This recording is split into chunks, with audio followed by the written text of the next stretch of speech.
So excited here about the class that we have in front of us. Very excited about the topics we have to cover. A lot of stuff to get through. And so I want to jump into it as quickly as we can. Could I ask Brother or Pastor Gerard Lim if you could open us in prayer, and then we'll jump straight into these discussions and the content. Okay, sure. Thank you, Lord, once again for this time. Lord, we want to pray. Your Holy Spirit guide your servant as he bring forth the teaching of your word. Pray that we will be blessed, and Lord, we will be used after we learn from your servant and from your word. We thank you and pray all this in Jesus' name. Amen. Amen. Thank you. Okay. I hope you saw possibly the homework that I put up, and to whatever extent you were able to work through that. And also, I'll just make a couple of comments here about the homework in a moment. But what my goal there with that homework was just to get you thinking through some of these discussions and some of the complexities of what we're going to discuss a little bit later on today. In terms of the content that I'm planning to work through today, I'll just give you a kind of a global overview of where we're going, and then I'll come back through and start working through some of the specifics. So some of the things that I want to cover insofar as we're able to do, I need to talk about some logistic areas of the class, or logistical areas of the class. And so this would just be covering some topics for the functioning of what we're doing. We're focused on Christology today, and so I want to give just an overview of Christology in the sense that I need to talk through some of the basic ideas and connect that in with systematic theology in general, talk about the Chalcedonian model and some of the intricacies of that, and then the process, what I'm going to end up doing here under the Chalcedonian model. I'm going to get into so much detail, I think, that you get to a point you start to see how complex and actually, how do we say this? How removed at times the discussion becomes from the actual biblical text, how much the discussion can become a discussion of philosophy than it is actually getting into the biblical text itself. And that brings us into discuss the next topic. I want to discuss Christology in reference to mystery, which I started to introduce a few days ago, or maybe a week and a half ago, in the Prolegomena section. I do also want to introduce our discussion for next time, and that will be something I'm looking forward to, but we'll talk about that a little bit later on. Okay, that's the global overall discussion I want to have. As far as the logisticals here of what I need to cover for the functioning of the class, I wanted to mention that I did go through your homework online. I haven't been able to get through this specific lesson yet for what we're discussing today, your homework for today. But on the others, you'll see if you go on, I made some different specific comments. I tried to give you some specific, definite feedback as we were looking through those. So if you take the time, if you go to the Moodle page, if you wrote essays and so forth, you'll see some information there. I'm just going off the top of my head here and remembering some specific details. But the first lesson, or the first topic, our first lecture, if you take a look at Jeff Early's answer, I thought that was really a strong answer. And that was just, working through some of the details that we had there. There were some interesting comments on specifically the issue of prolegomena, systematic theology versus biblical theology. Chopo Mwanza had a really interesting point there. Dr. K had a really good extended discussion there. So take a look at some of those individually, and I would commend to you, once you have done your own answer in the essay, don't do it before, but you write your own answer in the essay, take the time to look at some of your peers and see what they've written, because each one of you has kind of gotten at a certain point, and there's a benefit, I think, in looking across some of your peers and seeing some of the things they said. Okay. I will keep on trying to work at keeping up with your homework and giving you some feedback on those. So if you put time into it, I'll plan to put time into it as well. And I hope that's beneficial to you. A couple of comments that I wanted to do as follow-up on our discussion from, I think, 2 weeks ago when I did this discussion of textual criticism. I came after that lecture and I had, like I always do, certain things that were in my mind that I really wished I had explained better. And so I wanted to mention these, just tick off a couple of points here. so that you're familiar or recognizing.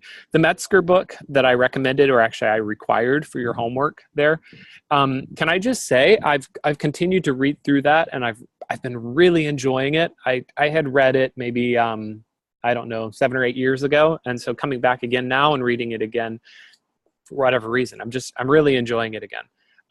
I would highly recommend that. That book, as I told you, it's co-authored by a guy who's an unbeliever, Ehrman. And so why would I give you that recommendation for the book?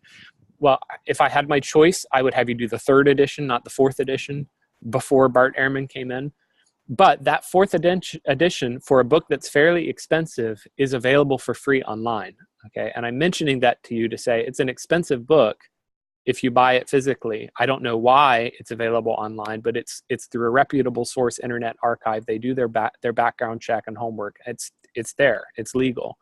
So that's part of why I commended it to you. And I would say if you're interested in this topic, read through part 1, where they go through the different kinds of media and the different kinds of copying patterns that can be seen. And then they talk through these specific texts. And it's really eye-opening. It's really fascinating. It gives you a different view of this whole textual discussion. Okay, so I think if you do that, it's also fun. It's interesting reading just to see the incredible variety that exists in all the different manuscripts and the different translations, versions, the different apostolic fathers that are quoting and citing. It's really interesting stuff. So anyway, I commend that to you. It's a good book, and it's there free. Something I wished I had explained a little better as well, I want to just show you here now. That was specifically in this diagram that I gave you. I did not go through all this content, but there's a lot of information, or there's more information there than I was able to do.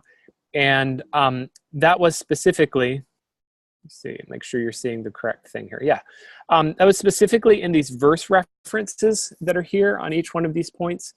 If you take the time and you look up those verse references, these verse references are supporting each one of these underneath.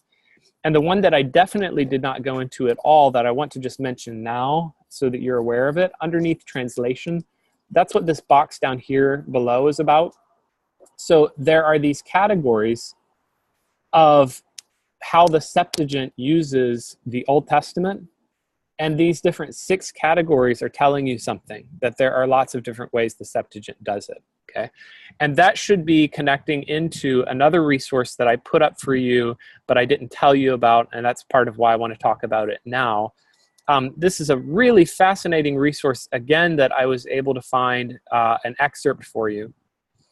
And what this is, okay, Archer, and I've never heard this man's name said, but Chigno, I don't know, worked through all of the Old Testament quotations in the New Testament, and they put them in these different categories. And the different categories that are showing you that the New Testament uses the Old Testament in lots of different ways, or quotes it in lots of different ways. So each category that it brings up is a slightly different variation, and they'll list all of this for you. I put this in the Dropbox. If you go through our page, our Moodle page, you can pull this out and you can download it, and they'll talk through each one, and they'll show you what's going on. A very, very interesting discussion. Excuse me just a moment.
Okay, can you hear me now? So Apologies there, I got stuck with that.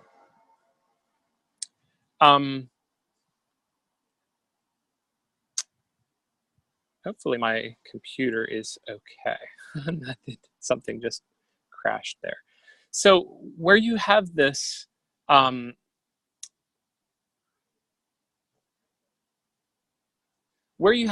this resource going across, taking you through all of these different variations and so forth in how the Septuagint is being used, or the New Testament is using the Old Testament. What's the significance of that, or what's kind of going on there? And I think the answer is you're actually seeing the immense variety in how a translation can be rendered. So what it's telling you, among other things, is that you can use one translation, or you can use one text in a translation, and there can be variety there.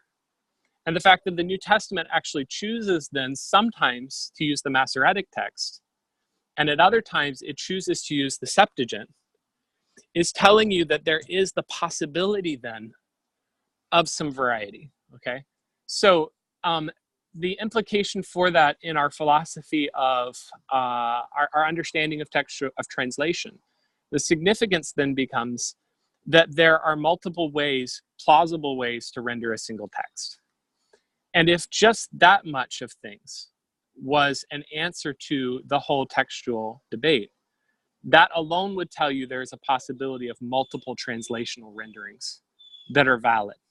Okay, it's possible to take the same text and translate it in multiple plausible different ways. Okay, so that's part of what I wanted to communicate to you as a follow-up on that particular discussion. And I would commend to you, if you're interested, take a look at that resource and just get an idea about what's going on.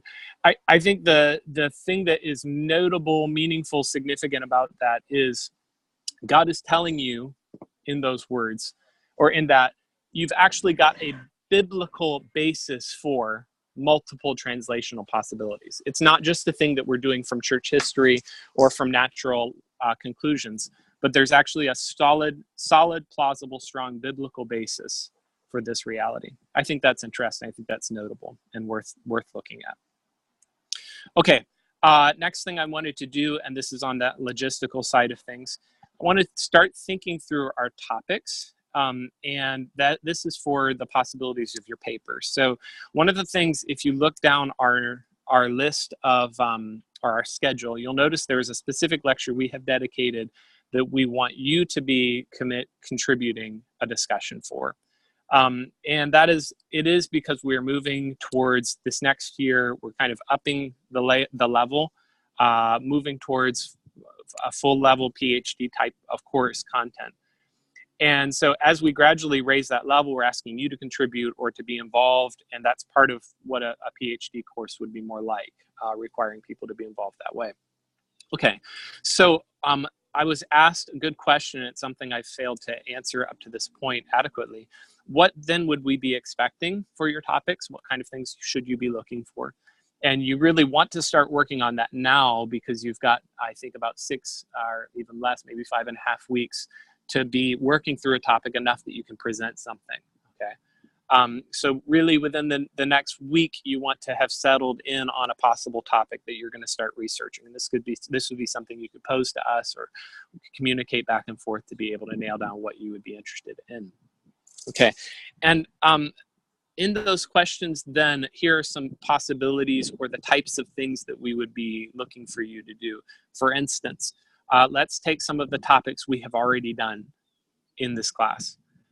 Dr. Collins started us talking about the authority for canonicity. Does the authority for canonicity reside in church councils, right? That was the discussion that we had. And he worked through basically taking a systematic question and sinking it all the way through, or taking it all the way through in depth to analyze what's going on there.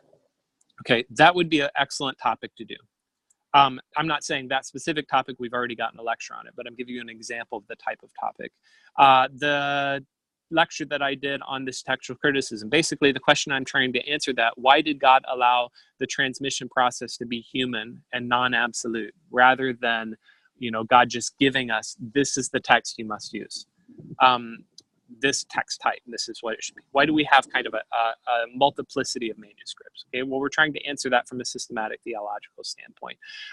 Another question that we answered in our lecture a week ago: how do we proceed in a process that both relies on logic and transcends it? Okay, so we have to use logic in our theology, but we also recognize that logic is insufficient for answering every question in theology. How do you bring those two realities together? Well, that's another in-depth systematic theology question that you have to try to figure out and answer. Okay, so fourth question that we'll talk about to some extent today: was Christ omniscient? See, you're going to have to work through some pretty significant detailed data to pull together an answer to that question. Okay, I'm giving those as 4 examples of questions that you could pose and that you could seek to answer. And in doing this, then, what I'm saying is we're not really asking for you to give us, my topic is going to be soteriology. That's way too broad, right? My topic is redemption. That's too broad, right? We're asking for you to take a very specific, actually quite narrow question. We would want it to be a question, and something of not a problem, but a challenging question. Right. So you're not just investigating what is, let's say you could make that a question. What is redemption? That's still too broad. Right. We're asking you to go into a specific kind of issue or a challenging question and investigate that.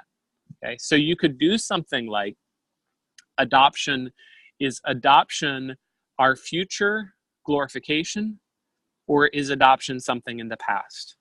Right? Was I adopted, or will I be adopted? See, that's, I think, a specific enough question, a kind of a challenging or problem type question, and there's something systematic theology going on there. That would be an example of something to do.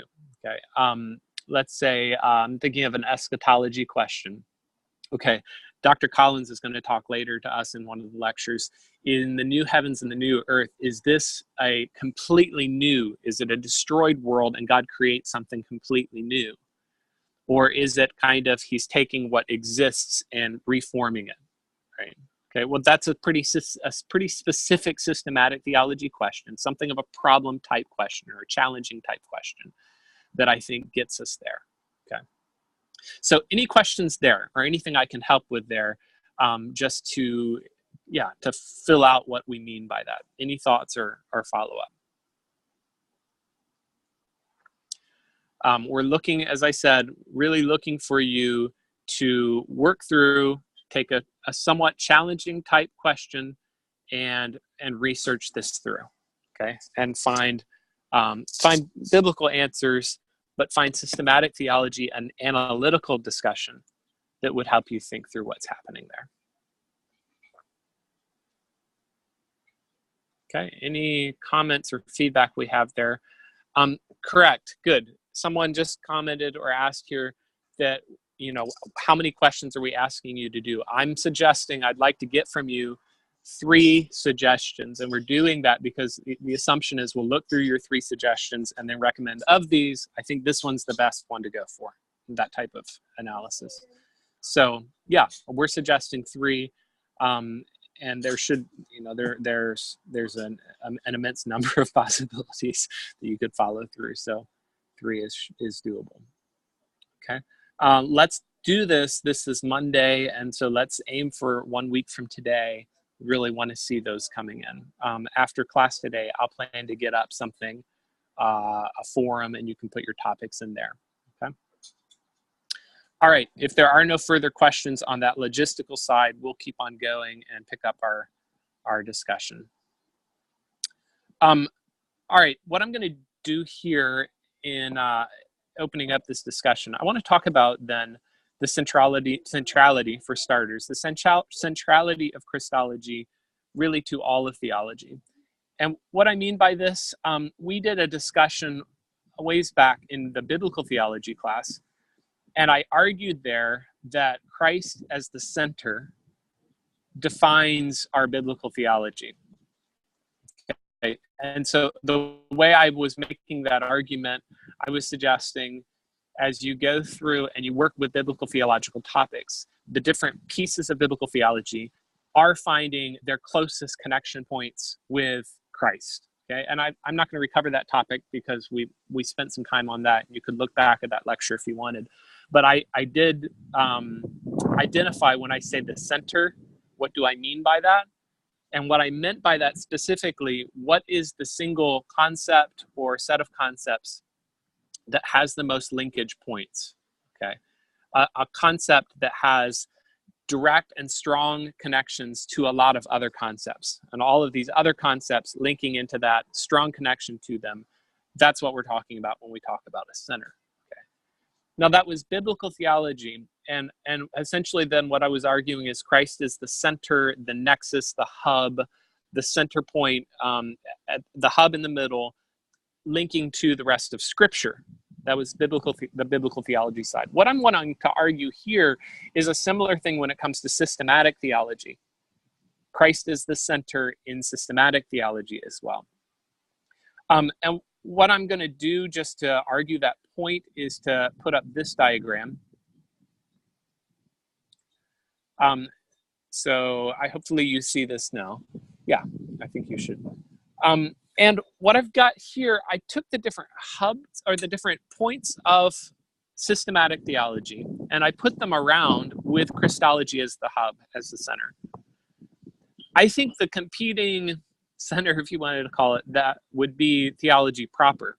In other words, John Frame points out, quoting Van Til, that if we're talking about kind of the end point, the goal, the ultimate end for theology, it's the glory of God. It's God himself. Okay. And so we could talk about theology proper as the end point. But I'm going to argue that Christology, I'm going to nevertheless argue for Christology. And the reason for that, let's just think through each one of these points and let's recognize the strong connection between Christology and each one. Okay, theology proper and Christology, there's actually no reason to discuss that because either way, you would have that link, right? Either over here or over here, it's the same length. So let's link. So let's go to the others. Let's talk about Christology and bibliology. Okay, on theology proper, you could talk about that with the recognition that God is the one who gave the Bible. God is the one who reveals himself, or to put it in a stronger way, God has spoken. Okay, and that's a definite strong connection. But if you start working through Christology data, you recognize Jesus as the Word. Hebrews chapter 1, God has spoken in his Son. One writer, I think it's Frame, comments that in a certain sense, all of Revelation is from Christology. And in a certain sense, Christ is revelation himself. Christ is the supreme prophet. So that you can talk about Christ as the essence of revelation himself. Okay. And every prophet that has spoken before has only pointed towards Christ. So that what you have then is God revealing himself, not just in words, but God is ultimately revealing himself a person. And that person is Jesus. Okay. And so I think I can argue cogently that bibliology has a stronger link to Christology even than to theology proper, that it's so core. Soteriology, you can do a similar thing, right? Clearly, God is the Savior. You have God, our Savior, all the way across the pastorals and so forth.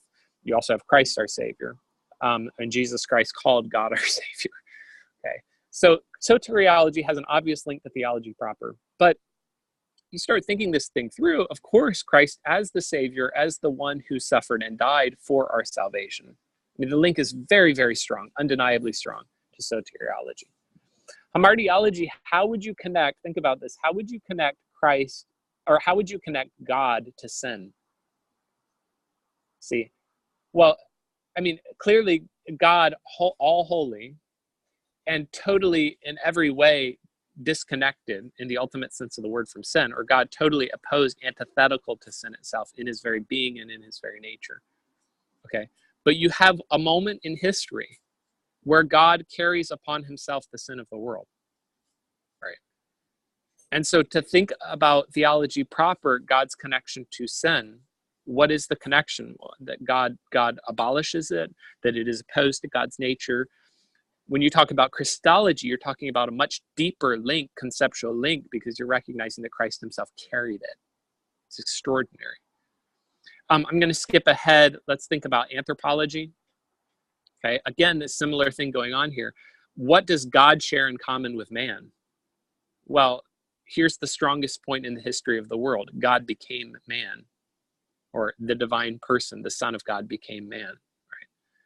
And so, I mean, here is the point at which humanity and deity shares its ultimate, closest, most intimate connection is in the theanthropic person. Right? Just for, I'll just talk quickly through the others. So angelology, that's an interesting one. Certainly you could do theology proper. The angels worship God. God is the creator of the angels, and so forth. But there's an interesting piece here. Jesus Christ called the angel of the Lord. I would call that the messenger of the Lord, right? But there is this sense in which he then, when you get into Hebrews chapter 1, he is specifically compared and contrasted to the angels. Right. And in that sense, I think there's a deeper connection going on there. Not, of course, we recognize essential, utter and total essential difference. We're not saying when we say angel of the Lord that Jesus Christ has any connection, that, you know, he's like part angel. Nothing like that's going on. But you're recognizing that, say it this way, he is the preeminent and climactic expression of everything that angels are intended to do, messengers and glorifying God. Right. Well, as the angel of the Lord, Jesus Christ shows this is the preeminent expression of that role, though he is in no way an angel. Right. And when you talk about ecclesiology, the head of the church, okay, that's a very strong link. When you talk about eschatology, just pay attention to what's going on in Revelation, the revelation of Jesus Christ, and then you see the letters to the churches followed by, these are the things that the Son of God is doing. He's opening the seals. He's the one sending the judgments. He's the one that returns on the white horse. Okay, he's the one who brings the grand victory. So the Lamb is walking all the way through the book of Revelation in this deeply integrated way. So I think piece by piece, point by point, you can walk through the different, quote, branches of theology and identify conceptual links for Christology that are really strong, and I think so deeply integrated that it tells you something that theology itself, I would say Jesus Christ stands at the center in a way that's very unique and distinctive. And I would do a similar argument here then compared to what we did in biblical theology. Jesus Christ is the center in systematic theology as well.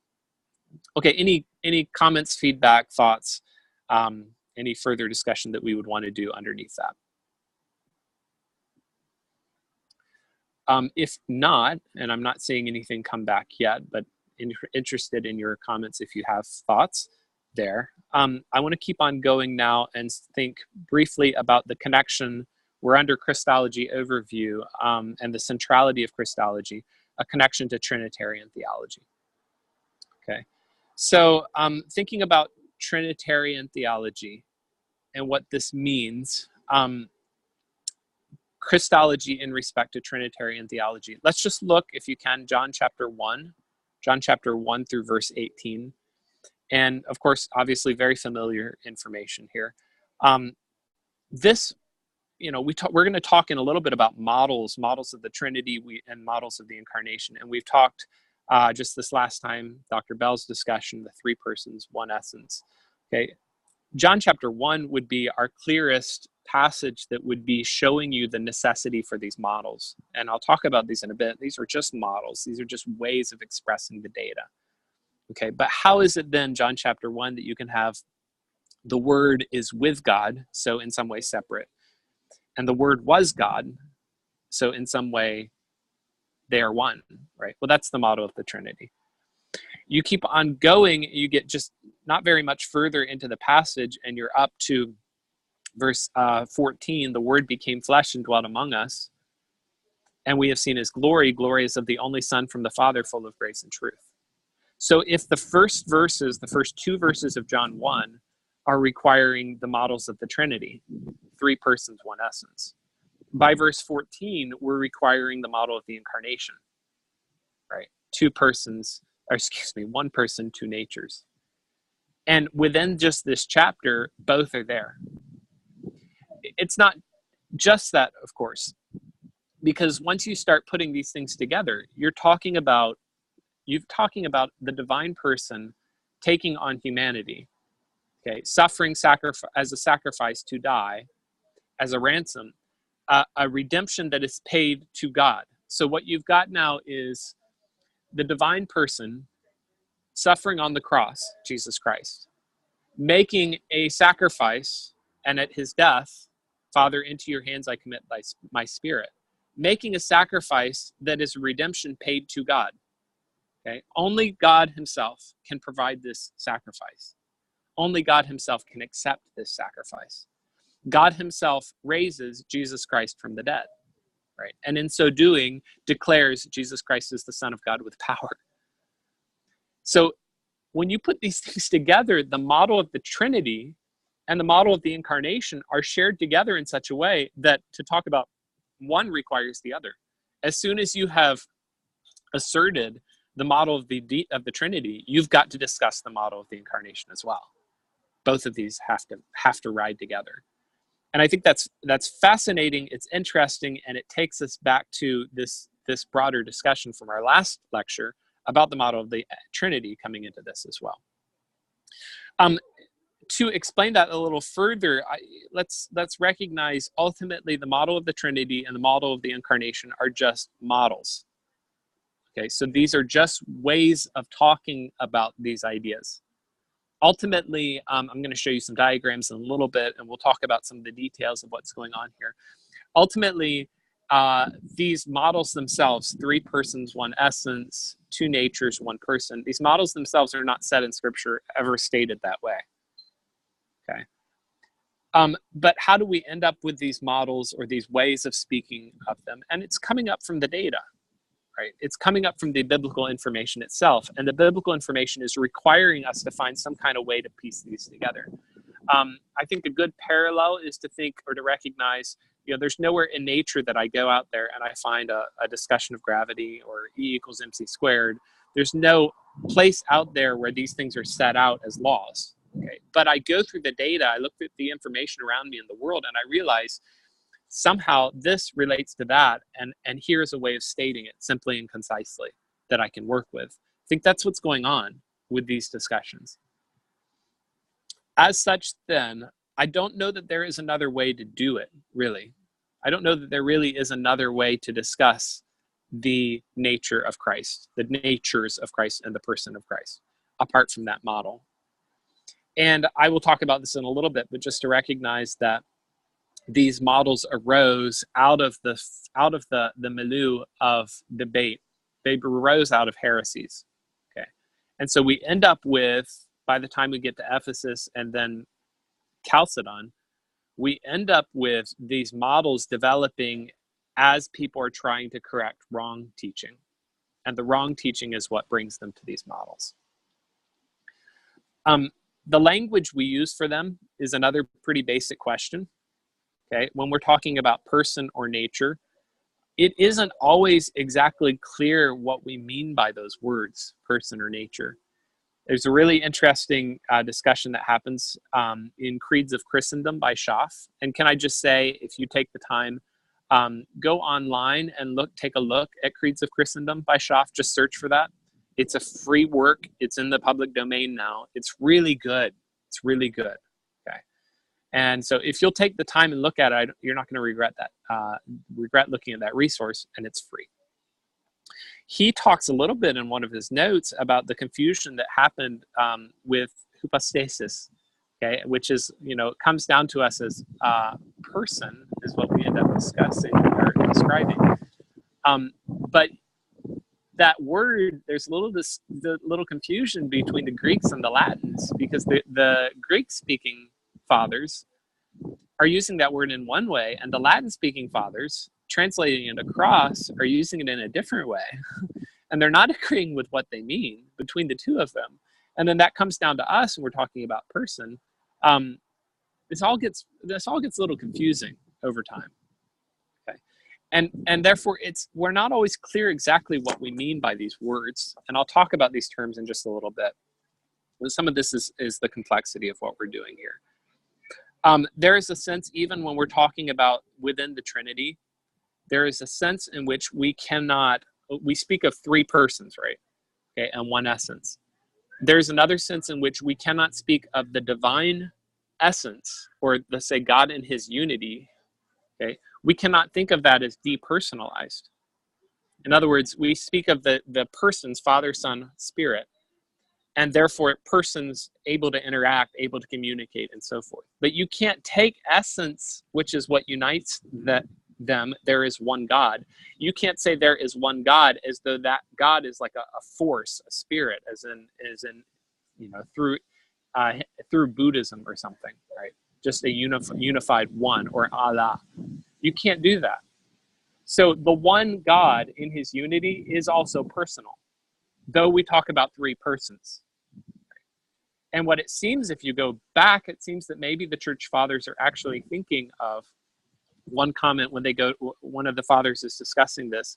And he says, when we say hypostasis, what we mean is the individuated form that is the individual to the class. In other words, look across a group. We are all humans that are on here, but we have multiple different participants. I've not noticed 12 different participants today.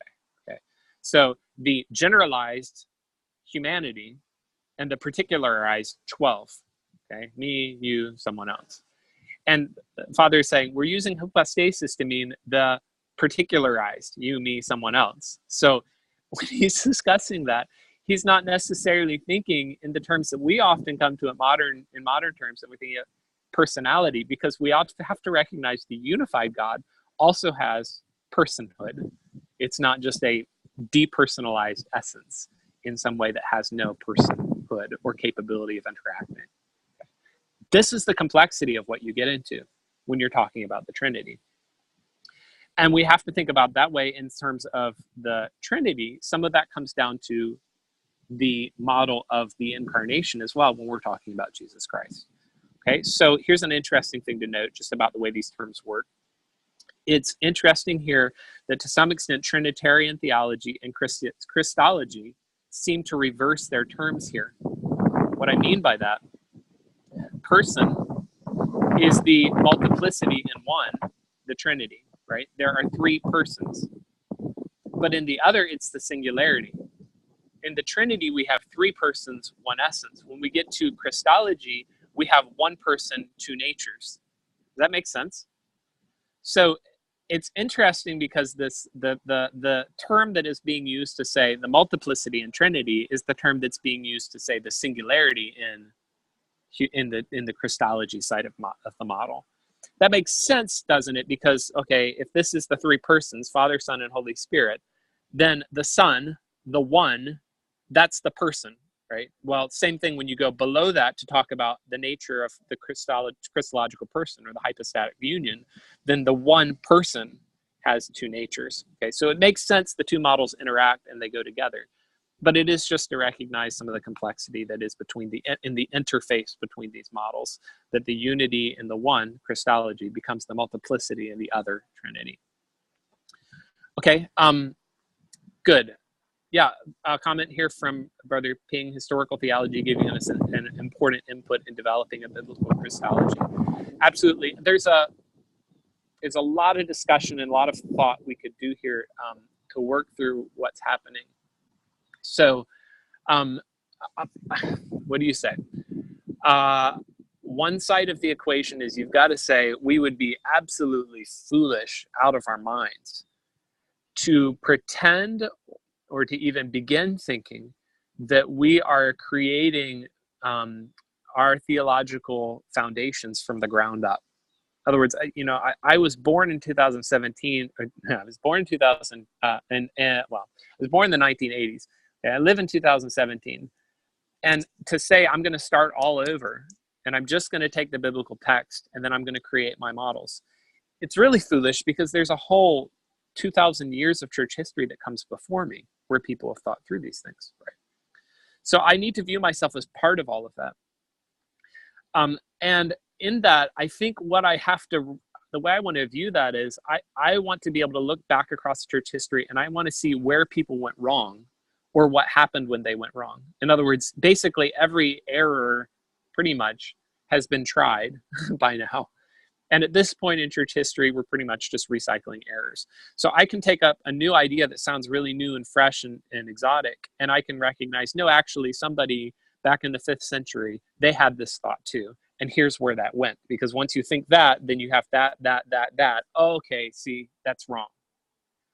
So in some sense, biblical theology, or excuse me, the historical theology is just the process of being able to see where people mess stuff up and what that looks like. On the other hand, I'm going to push the other way now. If you go back into what's going on in some of these early church councils, there's a lot of messy stuff. Okay, so Justo Gonzalez has a really good 3-volume work, and he works through some of these issues, history of doctrine, and he'll go into some of these church councils, these ecumenical councils, and some of what's going on behind the scenes in order to reach the conclusion has more to do with money and power than necessarily theology. Okay, that's also a reality. You've got periods in the church where a certain idea that we now utterly reject becomes the main idea for 100 or 200 years, right? I mean, monophysitism became very, very powerful. Whether that heresy, how to understand that fitting into biblical Christology overall, I'm not going to get into that. You have periods where Arianism, it was like the church came that close that we almost went Arian. Okay, that we did not tells you something, but yeah, we were that close. Then you have all these schisms, and then we all recognize as Protestants, you've got a period of, at least a legitimately good 700-800 years where the institutional church is overwhelmingly going a direction in doctrine that is really messed up. And even there is in the Chalcedonian Creed this expression we'll talk about later, Mother of God, of Mary, right? That's in the Chalcedonian Creed. Okay, so you recognize that there's some complexity going on here. And therefore, as we look at church history, we don't necessarily just say, because they said it, that's everything we're going to do. See, I'm going to reject, I'm going to walk away from Mother of God. I'm going to walk away from descended into hell. You can do some things. John Frame talks about that. This is in the Apostles' Creed, right? And it's probably the oldest creed that we have, unless you want to do something, take some of the statements in the pastorals as creed type statements. But you can go to the Apostles' Creed and reject a phrase, right? And John Frame and others will find a way to try to kind of squeeze that into a biblical interpretation in order to maintain that. But at the end of the day, I just say, well, they went wrong there, right? That was a mistake. Mother of God, I view that as a mistake. So yes, I'm using my historical theology to help shape, to know where I don't want to go. At the end of the day, I don't reinvent theology. That would be incredibly foolish. And yet, at the end of the day, I'm not just wholesale accepting what has become the official historical models and so forth. Okay, good. Yeah, Joseph Ng made a comment here that this wasn't in the oldest version of the Apostles' Creed, and that's true. If you look, I think it's Grudem has a really interesting display where he follows through the history of that. I think it's in one of his appendices at the end of his book, and it's interesting. It's very helpful. So yeah, you're correct, and thank you for that qualification. Good correction. Okay, if you have other comments, just let's feel free to go ahead and put that up, and we'll keep on going with that. Okay, think about the Chalcedonian model then. I wish I could put this up on the screen. I don't believe I can, but give me a second and I can actually. So the Chalcedonian Creed, I'll just read it here, and if you give me a moment, I'll put it up as well for you.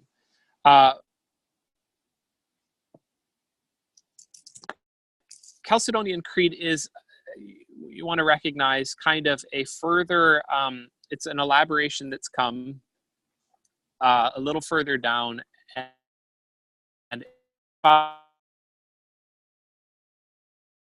following Constantinople, this worked through several different heresies and confronted and stated their rejection of those heresies. Okay, by the time you get to Chalcedon 451, you've really come to a pretty defined statement that is dealing with multiple different heresies are getting corrected at the same time here. We, following the fathers, with one consent, teach men to confess one and the same Son, our Lord Jesus Christ, perfect in Godhead, also perfect in manhood. truly God and truly man, of a reasonable soul and body, consubstantial with the Father according to the Godhead, consubstantial with us according to the manhood. Okay. I'll pause there for just a second. Let's recognize then, you've got these same terms, right? Consubstantial with the Father. So we would probably say in our language, fully God. Consubstantial with us, fully man. Okay. And I'll make a comment here for us to think about this for a moment. Make sure you recognize, or make sure you help people recognize this basic foundation that Jesus Christ is fully God, fully man.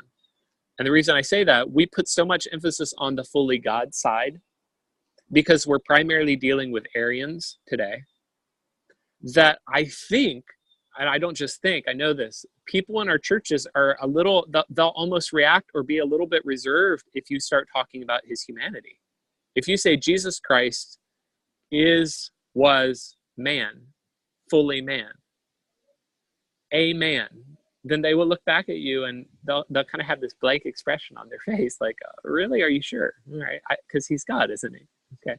And what you realize is we've got people sitting in our pews in our churches that are not clear on one of these really, really basic doctrines they've got to know. Okay, so I would encourage you from a practical standpoint, help them be aware of that. This is part of our calling. This is part of our responsibility. Does that matter? Does it matter that they know that Jesus Christ was fully man? Well, John thinks so, because go to 1 John, it's chapter 4, and he will define the spirit of Antichrist as a person who denies that Jesus Christ has come in the flesh. Okay, in other words, we see so much of the Arian side of it, Jehovah's Witnesses in our experience, that's the primary thing we're reacting to, but John is reacting to the other side of it, which is that you would deny that he's man. Right? And why does that matter? Because Hebrews chapter 2 tells you he had to become flesh in order to be a sacrifice for us. Okay, so this becomes really important for my salvation. Jesus Christ, fully man. That's the only way I can be saved, is if Jesus Christ is fully man, fully God. And I think the reservation that people have to this is shaped by their experience, because they're primarily dealing with Arians. We're trying to help them with that. We've never met a Docetist. I've never met a Docetist, a person who denies that Jesus Christ was fully human, right? And so because our people are primarily meeting Arians who deny the deity of Christ, that's what they're going to focus on wanting to know how to answer. Well, that's fine, just so long as they don't fall into Docetism themselves in the process, right?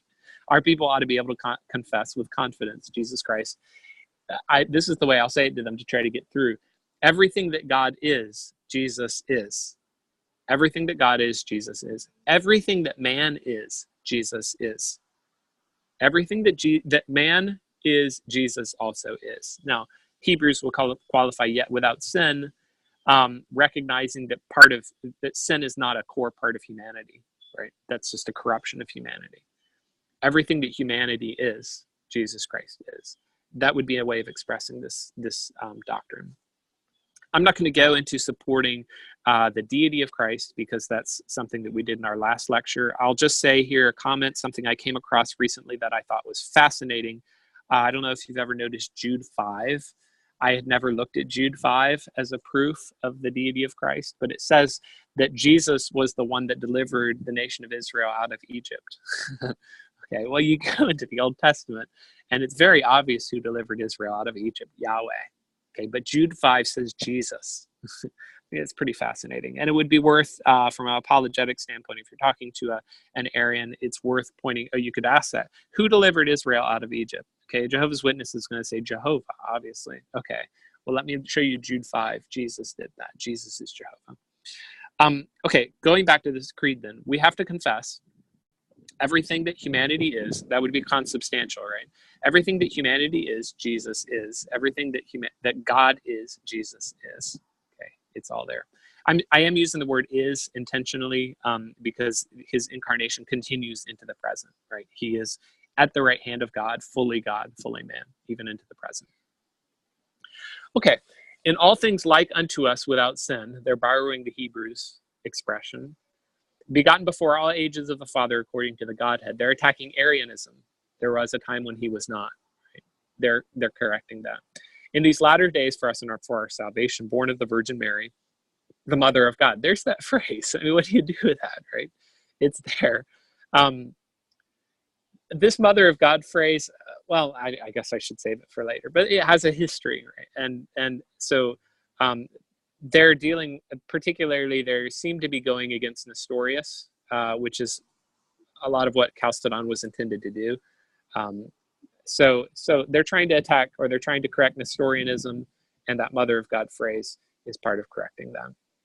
According to the manhood, one and the same Christ, Son, Lord, only begotten, to be acknowledged. Here's the kind of the core Chalcedonian model, to be acknowledged in two natures. Okay, so you have one person, one and the same Christ, to be acknowledged in two natures. And that's the model that we're going to end up discussing in just a little bit.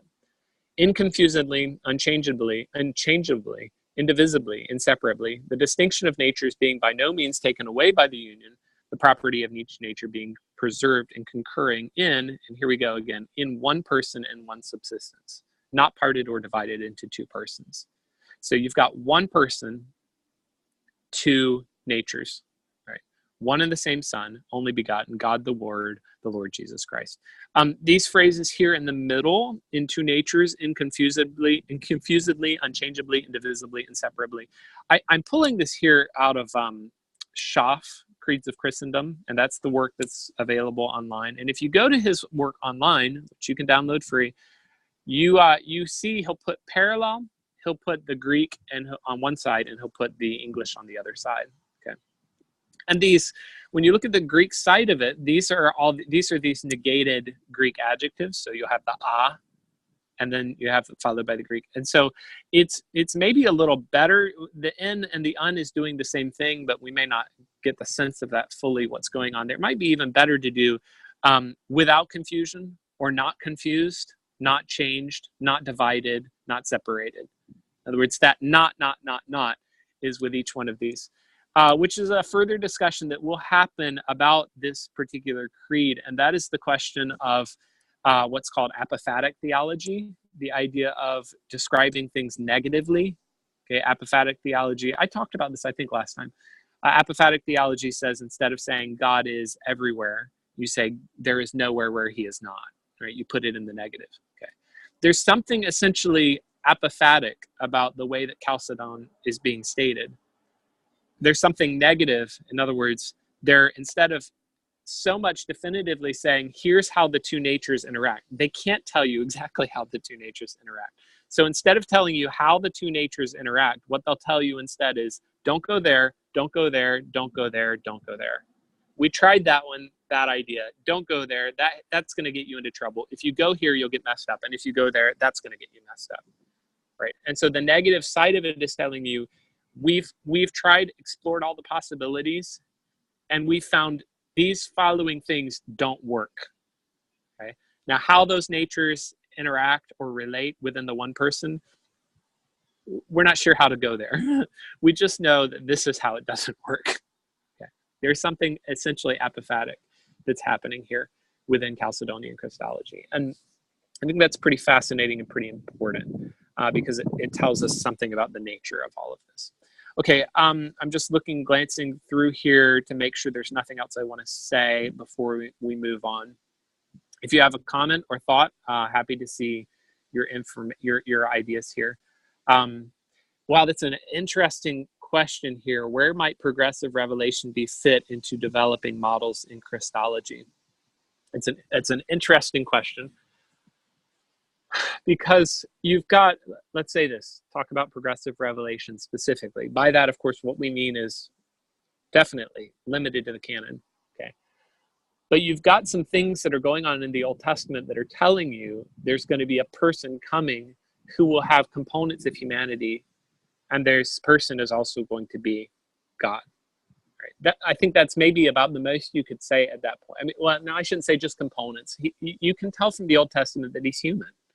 Right? I mean, because he's born. He's a descendant of Eve. He's a descendant of Abraham. He's got to be a human. Unto us a child is born. Okay, so this person is authentically a part of the stream of humanity. And whatever that means then, to be a part of the stream of humanity, even the Psalm 8 idea, the Daniel chapter 7, right? Son of Man. By Psalm 8, I'm saying there's a little allusion there to tell you he's going to be human so that he can rule over the world. Okay, so you've got that even in the Old Testament, and yet clearly he's divine. But in terms of progressive revelation, you don't really have enough information at that point to be able to form, I think, a Chalcedonian Christology. The Chalcedonian model is not, I don't think you can do that yet based off the Old Testament, even if you could look at it with clarity. By the time you get to the New Testament, passages like John 1, it's starting to pull together enough that you can recognize you've got some kind of dual nature that is in one person. And somehow, we'll talk about this later, the qualities of the dual natures do somehow attach to the one person somehow. Okay. So you've got some things going on there by the time you get to the New Testament. So in terms of progressive revelation, yes, I mean, you can see that trend across Old Testament and New Testament. Trying to think within the New Testament and the dating of the New Testament. Of course, the Gospel of John is going to be later. And so you've got, in some sense, a progressive revelation idea going on there. Revelation, the book of Revelation itself and the Gospel of John are maybe progressing in some way. That's an interesting thing, but I don't know how much you could make of that. All right, once you get into the creeds, though, you're not really anymore technically talking about progressive revelation, are you? Because the canon is closed. It's not revelation per se. Could we talk about progressive illumination? Maybe. In other words, when we talk about illumination, we're generally talking about God working in a person's heart as they interpret and try to integrate different biblical propositions. Okay, so is it possible that as you're going along in the history of the church, God is progressively, there's an illumination thing that's happening? Or is it just you need basically enough time for people to make the mistakes and see where this goes, so that by the time you get through the creeds, people have made most of the mistakes that can be done. They've tried to do these different things, and they've explored all the bad options. Is that part of what's going on? Very possibly. Okay, so whether I would go the direction of calling that a progressive illumination or not, I guess so. I mean, you could say that part of the total package of information is the accumulation of experience, and so that's a possibility. Okay, Joseph Ng talked about, could Mother of God, Theotokos, be seen in the same category as the death and blood of God, and thus be Orthodox? Okay, yeah. I think what you're alluding to is that passage in Acts. Is that right? The blood of his own. And so there's a textual criticism question there, and so forth. I'm not going to call it. I definitely would not call it heresy or non-Orthodox. In other words, I would not say if someone, accepts the phrase, the mother of God, Mary, the mother of God, that means they can't be a believer, right? I definitely am not going to say, I can't say that. It would be absurd to say that. On the other hand, I think it's a problematic and confusing statement, and I'll talk about that a little bit later. So let's just wait and talk about it a little further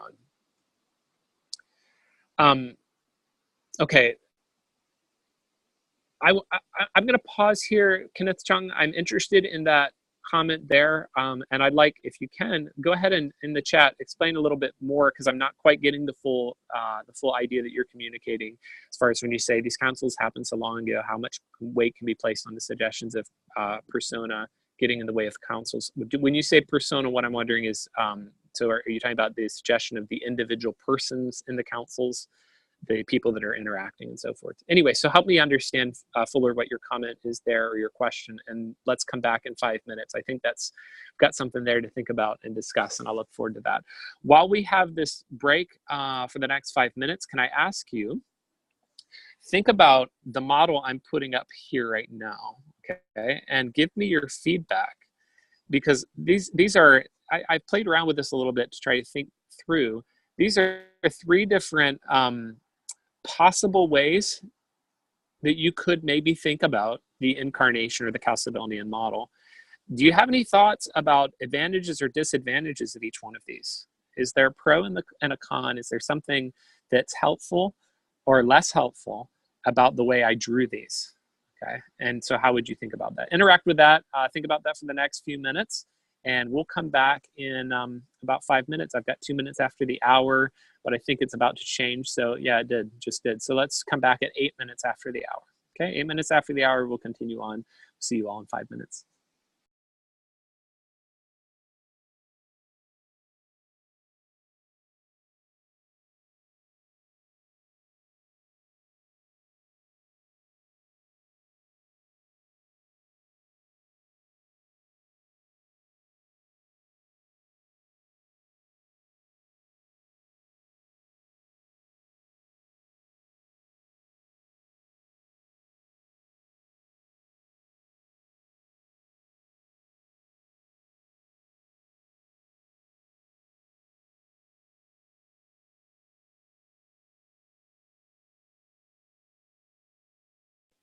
My apologies. Okay, we're really back.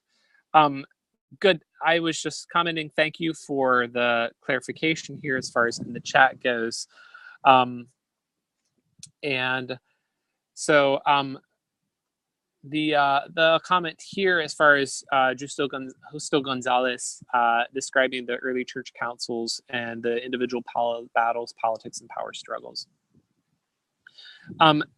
You know, I mean, I would say there are historical records that would point us to what actually happened and some of the behind the scenes kinds of things that were going on. To what extent is that overplayed? You know, historically, because someone is wanting to say that this was such a dirty process or something. You know, is that maybe being magnified? Well, I don't think that would be Mr. Gonzalez's point. I mean, I would have pretty good confidence. I think he's coming to this from a liberal or iconoclastic kind of standpoint. He's going to throw everything out. I think we have to be careful about our historiography and just admit, right, that things definitely happened in the real world, and where things happen in the real world and where a lot of power or a lot of financial resources are involved, then things are going to get a little messy. Here's the way I would argue actually about thinking about some of that. The fact that we ended up where we did, in spite of the fact that some of the people who were discussing these things or working through some of this were quite fallen people. The fact that we ended up where we did in the expression of Chalcedon with the extraordinary accuracy of it, I think tells you just how clear the biblical information actually is. In other words, I think if you are willing to honestly consider the biblical information forces you into some of these things that we're discussing. And I don't think really these models are, in one sense, I want to say they're not rocket science, in the sense that the biblical information compels you to have to do something like this. Okay, now whatever words you're going to use, we ended up with nature and person. That's the way we're saying it in English in 2017. And they're using different, there's Greek, and then there's Latin forms of this, and it comes down to English and a different expression of this. Okay, so as far as the specific terms and so forth, whatever, you could put lots of different terms on it. And there's a good argument to make that person is the wrong term to put on here, right? Well, I shouldn't say that. Pause that. But we'll say there's a good argument to make that something's different going on with person that was originally going on in the Greek hypostasis. That's, I think, is fair.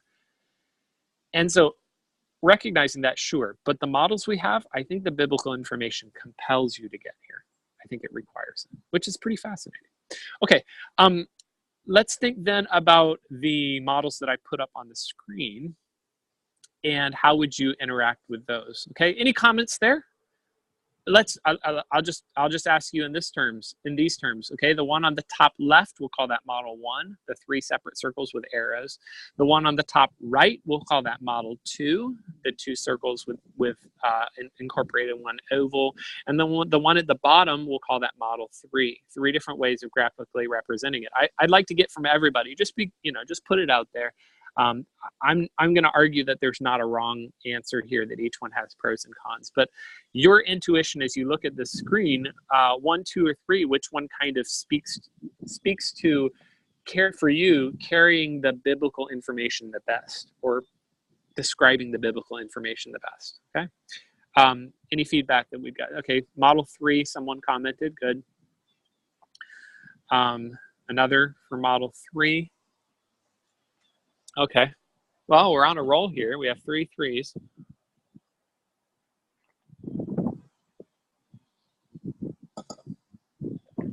but we only have 3 answers. So, and we have a lot more people. Okay, someone commented 2.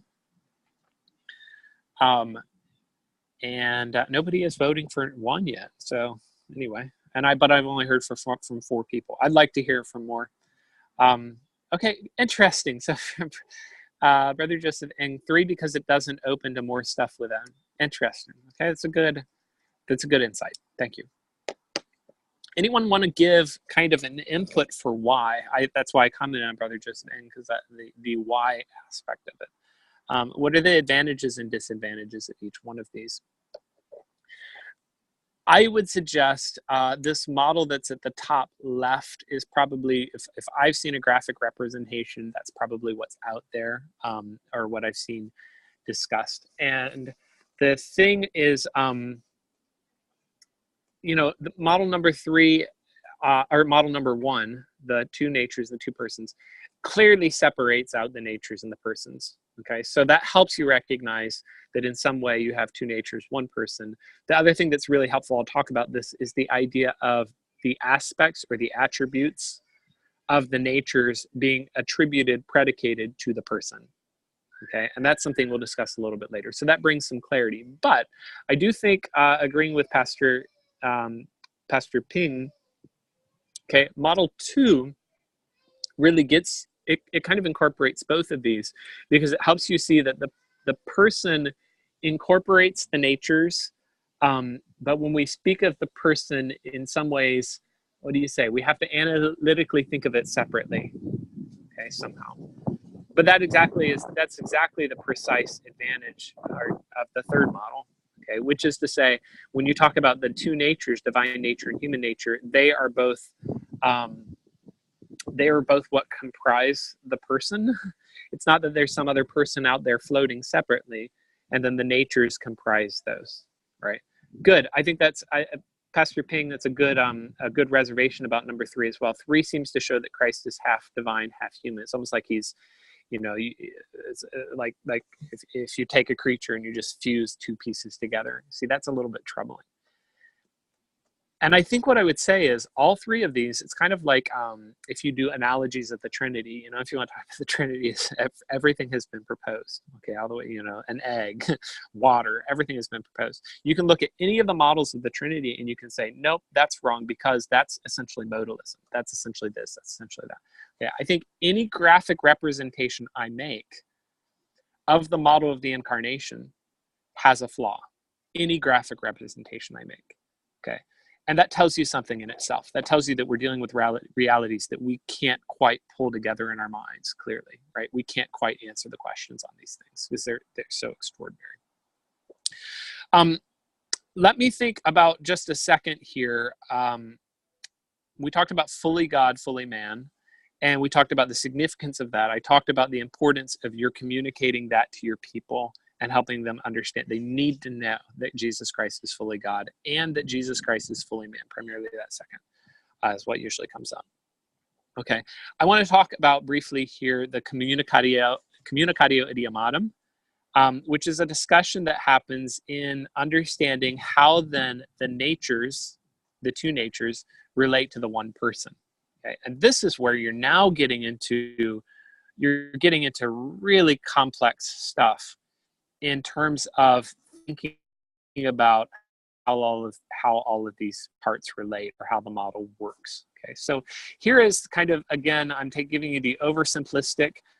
Here's the oversimplistic idea of how this would work. I've got the black arrows going up to the person. Just start there, okay? What we end up saying here is that a characteristic or an aspect of the natures becomes part of the person. Does that make sense? So I've got then, for instance, the characteristics like the fact that on the human side of it, Jesus' human nature, he learned, right? We know this because Hebrews chapter 4, he learned obedience. Somebody commented earlier, Luke 2, I think it's Luke 2:52, Jesus increased in wisdom and stature, right? So you end up with the aspects of the human that Jesus learned becoming part of the person, which is what I just said when I said Jesus learned. In other words, go back to Chalcedon and this statement we just read, without separation, right? See, you could be tempted to say Jesus learned in respect to his humanity. But the Bible doesn't make it that simple for you, does it? The Bible doesn't let you say just Jesus learned in respect to his humanity. The Bible wants you to say Jesus learned. Jesus learned. Okay. So the person of Christ learned. Okay. On the other hand, we would affirm, based on biblical information, that Jesus knew all things. Right? Jesus is omniscient. God is omniscient. Jesus is omniscient. So that's part of the divine nature.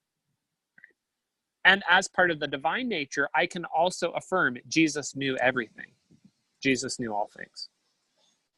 And I can affirm that of the person. I could technically, I can say, Jesus, in respect to his divine nature, Jesus knew all things. But that's leaning a little bit towards Chalcedon's without separation, because I kind of separated the things out. It made it sound as though in his divine nature and that alone, Jesus knew all things, without recognizing that the person Jesus knew all things. All right. So this is where you start getting into this kind of question. Did, let's say, and I put these different attributes across the bottom. Did Jesus know all things or not? Was Jesus everywhere or not? Was Jesus all powerful or not? Was Jesus eternal or not? Well, we would confess that Jesus was everywhere, Jesus did have all power, and Jesus was all eternal, and knew all things, while also confessing that there were things Jesus did not know. That Jesus was in a specific place at a specific time. When he's in Galilee, he's not in Jerusalem. He's not in Samaria. That Jesus had all power, but that Jesus also got tired, that Jesus was weak. And that Jesus was born at a specific time in a specific place. And when I'm saying all those things, Jesus was, all of those Jesus was statements are things I'm predicating of the person. You see? Jesus was, I'm saying the person of Christ was omniscient, omnipresent, omnipotent, and eternal, while also limited in knowledge, limited in power, limited in space, or wasn't in a specific place, and born at a specific time. Okay? And all of those things are so. This is where we're getting complicated. Now, I've got red arrows that I drew in on the model as well. And that is to say, you cannot predicate or you cannot attribute a specific characteristic across the natures. In other words, it doesn't work for me to say in his human nature, Jesus Christ was, there were things Jesus did not know. Jesus learned in his human nature. And therefore, I will predicate that across, and I will say that in his divine nature, Jesus also learned. Jesus did not learn in his divine nature. Jesus was omniscient. Nor can I predicate downwards from the person, which is just the same thing I said, actually. It's just if I can predicate it up from the human nature to the person, then if I start predicating it downward as well, then I've basically just crossed between the two natures. So there's some kind of, you can't say block, but there is a required block between predicating between the natures, even while I can predicate these things of the person. And so it is fitting and right for me to say the person of Christ in each one of these different respects, okay, while also limiting myself on how the natures are predicated to the others. Good. There's a comment here, and as someone said here, Jesus could not be everywhere as a person, right? And that's exactly right, and it's exactly complicated. Okay, because we ought to say this. Jesus is in a specific place. His physical body is in a specific place. Right? So we affirm that, right? Where is Jesus today? Jesus is at the right hand of God. Jesus is in heaven today. And when Jesus was on earth, he was in Samaria, meaning he was not in Jerusalem, or he was in Jerusalem, meaning he was not in Samaria. Right? So Jesus was in a specific place. At the same time, he says things like, where two or three are gathered together, there I am in your midst. Doesn't he? I'm with you always. Okay, so I would affirm that Jesus is with me I'm currently in Maine, Kittery, Maine, and he's with you in Singapore. We have listeners coming from Zambia and the Philippines, and okay, so he's there too. All right, so I have to affirm because he said I'm with you. Right, I have to affirm he's with me. And this is exactly the complexity of this. Now, I picked that specific example. It was a perfect comment here because I want to make this recognition here. There are differences in how we now resolve some of this or understand some of this. So when we talk about the communicatio idiomatum, the idea is that this concept I'm talking about, certain characteristics or ideas are predicated across. This aspect of his nature is predicated to the person. Okay. Where I have these red lines going across, where I'm saying don't make that connection, well, there are theologians who have. So Lutherans would go ahead and do some of this. Ironically, interestingly, this is why I say it's a perfect comment or question. They do this specifically in respect to presence. And this is how they're getting to the consubstantiation idea, because Lutherans are saying Jesus Christ is physically, bodily present everywhere. And he is that because what they're doing is they're taking an aspect of the human nature, his physical body, and they're attributing that across the line at the bottom, the one I put in red, they're attributing that cross, and they're saying since he's everywhere, he's omnipresent, and he has the physical body, then I can hold up this piece of bread, and I can say this piece of bread is the body and blood of our Lord, consubstantiation. It's lying somehow underneath in the underlying essence somehow. It's in with this piece of bread, okay, because Jesus is everywhere. And what they're doing in that is they're crossing this red line across, okay? Now, putting that red line across. I think that's clearly a mistake. I think this is a point where we need to keep some sense of separation in our minds, that we say, like, this is the comment that just came in, and it's exactly correct here. Jesus Christ is physically, his physical body is in heaven and nowhere else, okay? But the divine person is everywhere. We can make that distinction when we're trying to understand how these work. Okay? And so I think the Lutherans are making a mistake, and that's where the more Reformed tradition is on the better track here.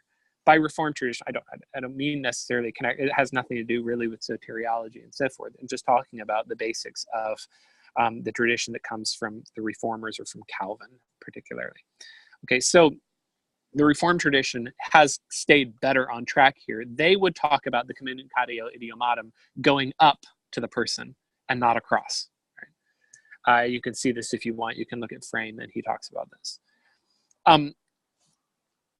Just so long as we still can say, and you can validly say, where is Jesus? Jesus is in heaven. Right? Is Jesus on earth today? No, Jesus is in heaven. Right? I can say the person of Christ is in heaven, by which what I mean, the aspects of the human nature have been attributed to the person.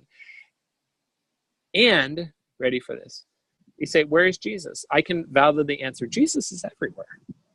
Jesus is here with me. Jesus is there with you, because I'm talking about the person.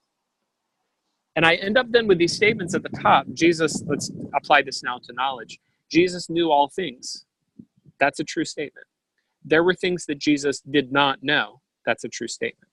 Of course, Jesus continues in his humanity to the present, but it seems that the limitations of his knowledge seem to just be incarnational. I would suggest that now, glorified, that limitation is removed, if you want to put it in that way. Okay. Biblical support for that. Why can I say confidently there were things that Jesus did not know? Well, there's the Hebrews 4. He learned through the things he suffered. There's also this statement that happens across the synoptics of the day and the hour no one knows, not even the Son of Man. Okay, so Jesus is saying that as a fully grown adult male who is in his ministry after his baptism. I mean, the only thing that's left is after his resurrection. Okay. So after his baptism, Jesus says, I don't know the day or the hour. Okay. And therefore, there's at least one thing that Jesus Christ does not know. Does not know at the time of his incarnation, did not know at the time of his incarnation. Okay. And in that, then I've got to maintain both sides of that data. Okay. And I hope what I'm trying to do with this is I'm trying to give you a sense of just how incredibly complex these questions are and the fact that there are no ultimate answers that are going to settle all of this for us. Any comments or feedback, please put them in. I'm moving along, but I'm very interested in your feedback and your comments here. Frame would talk about the creator maintaining the creator-creature distinction even within the person of Christ. This is a very fascinating thing. So God is never what he has created, right? That's an important thing. This is a transcendence idea. God and his world are never the same. We can't do that. Okay, so God and his world are separated. They're distinct. And in the person of Christ, what you've got is a created aspect, the human nature. But you've got God. Okay, Jesus is God, Jesus is man. Okay, so Frame wants to say in some way you've got to maintain even that creator-creature distinction even there. But I think what that does is highlight the depth of the tension that we're referring to, because I still have the problem that the person of Christ is man. Okay, and in that sense, I'm just really stuck. It's really complex. Okay, how do I maintain that creator-creature distinction on this? I'm not sure. I'm not sure that anybody knows. This is where I'm plumbing the depths, and I'm completely out of my depth in trying to handle some of this. We're headed somewhere with this, but I'm just trying to illustrate for you how strong or how thick some of this discussion gets. Okay, let's talk about the Mother of God discussion. So what's going on historically here, apparently, is that the Mother of God is becoming a term for referring to Christ. And it's, just so you understand or recognize, it's getting used that way for kind of devotional reasons, if you want to say it like that. People are excited about using the Mother because there is something about mystery, and this is a reservation. I'm very interested in mystery. But there is something about mystery where people get a kind of a ooh feeling out of it, right? And so in the history of the church, devotionally, people will kind of gravitate a little bit towards mystery because it gives them this sense of majesty and being overwhelmed or something. That's kind of okay. In the sense that I walk out at night, I look up at the stars and I feel really small.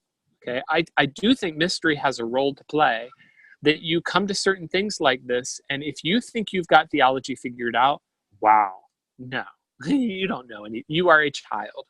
I am a child. We have no clue what we're talking about. So in that sense of putting us in our place, mystery has an important role. In the sense of just tossing mystery out there so people get this ooh kind of feeling out of it, that's where we get into trouble. I think that's probably what was going on with Mother of God. But over time now, it's developing, and you can watch this, you can track Mariolatry developing across the early centuries of the church. And by the time you get to Chalcedon 451, it's a thing. It's really becoming a thing. And within just a short time after that, it's going to start looking a lot like the form we see expressed today. Mariolatry in its full-blown expression really doesn't come into being even into the medieval era after 1000 AD. So in its full expression that we see it, there are things going on at Trent that at the time of the Reformation that are affirming and confirming. And even the last Pope, Pope John Paul, was actually doing some Mariolatry things. So yeah, this is an ongoing thing. But the Mother of God expression, I think, is a way of people exploring or feeling that the marvel of the incarnation originally. Nestorius comes in, reacts to it, and says this is an expression we should not be using. And so that's specifically why Mother of God is in Chalcedon, because they're trying to correct Nestorius. Nestorius, by the way, just so I'm clear, Nestorius is the one who had tried to divide the two natures. And so he basically ended up saying there are two persons, more or less. There's some real historical complexities. It's possible that Nestorius actually was not saying that himself. It's actually probable that he was not saying that himself, and that historians or that the church is kind of using him as a lightning rod for some other things going on. Not worth our discussion per se. Just to say, that's kind of what they're reacting to. Okay, here's the logic, and here's why one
Okay, I'm here. I hope you can hear me all right.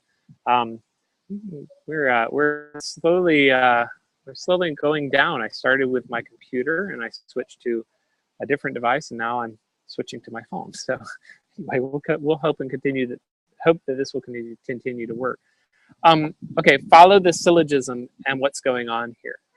So you have a progression of ideas, or let's say a logical syllogistic pattern here that works.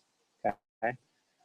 Number one, we know that Jesus is fully God, right? Okay. Number two, we know that Mary is the mother of Jesus.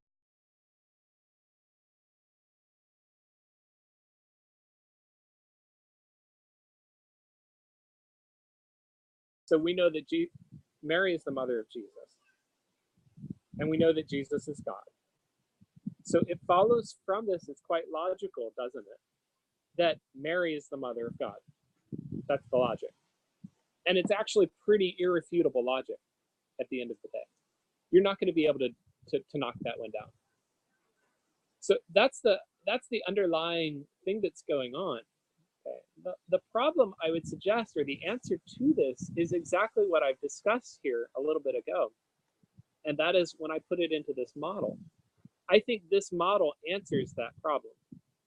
Because this model is telling you, yes, that's fine. You can attribute the nature, the divine nature to the person, and you can attribute the human nature to the person. I think they're crossing over, and they're taking a human aspect, Mary is Jesus' mother, and they're connecting that to a divine aspect, which is God.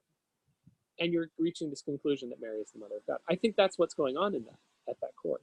And that's exactly why it's gone wrong. I say all of this to say, if you look at, let's say, a good theologian, good people that we would agree with in so many ways, there are people out there who will still maintain the Mary Mother of God title. Okay, so I don't feel like I don't want to indict him, but this is something he's put out publicly. Kevin Bowder, who is a good fundamental theologian and puts out great stuff. Kevin Bowder discusses this at some length, and he argues that the Mother of God title is a good title, and we ought to maintain it. It's been part of theology for a long time, so let's not let it go away. Okay, but he's a good man. He's a good professor and good teacher, and way smarter than anything that I'm providing to you. But I think that's an error. I think that's a mistake, and I think it probably leads you a little bit to towards the Mariology direction. Okay, Brother Kenneth Chung, you made a good argument, and I agree. So Jesus never calls her mother. That's interesting. Well, I guess the closest I can come when Jesus says at the cross, "Behold your son." Yeah, that's interesting. Okay, I can go that direction. Some of the comments here, and I think you're right. She's the mother of Jesus in his humanity, but not the mother of God. I think, yeah, right.